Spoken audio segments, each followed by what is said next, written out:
Hi guys! Hi, ang awkward. Hi guys!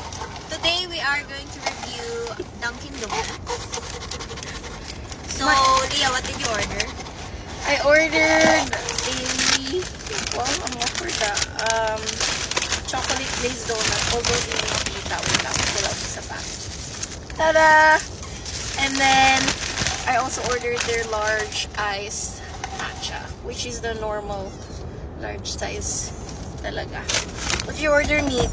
I ordered the caramel craze signature latte.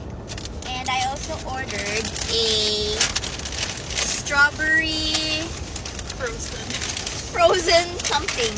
Roasted bed. Frosted strawberry sprinkle donut. And it looks like these. Yeah. There you go. And then our friend ordered a large iced matcha latte too.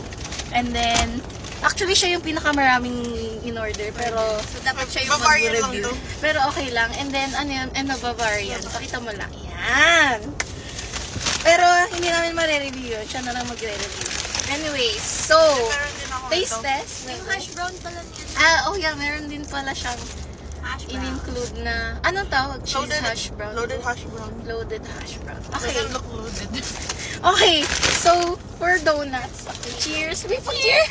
Di ba yun yung ginagawa nila? Donut mo. Oh, wait. Kakain ka na ba ng Bavarian mo? Ba't kasi di natin isali si Chacha dyan? Okay, cheers! Ganyan, cheers. Cheers. Okay, first. Okay, go. First bite.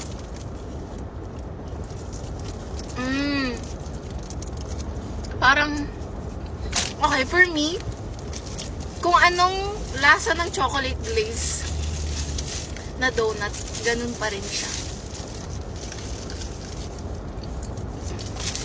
Ay, ikaw muna. Ano? For you, For me, anong lasa?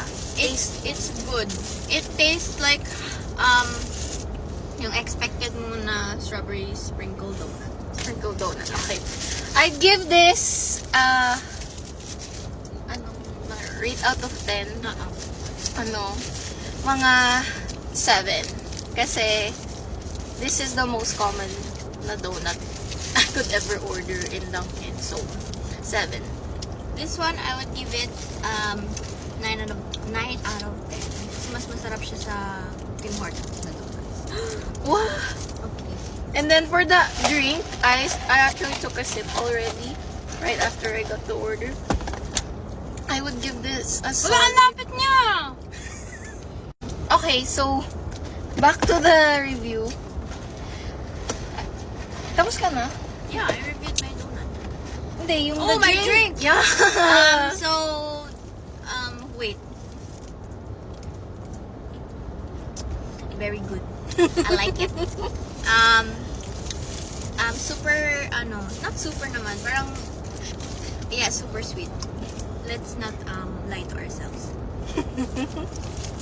So, I will give it, maybe, I'll give it, 7.5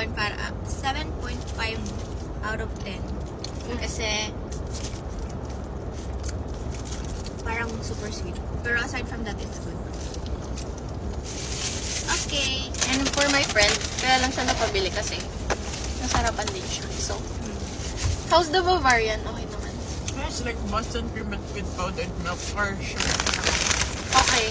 So, alam niyo na, check out Dunkin' Donuts sa Summer in Toronto.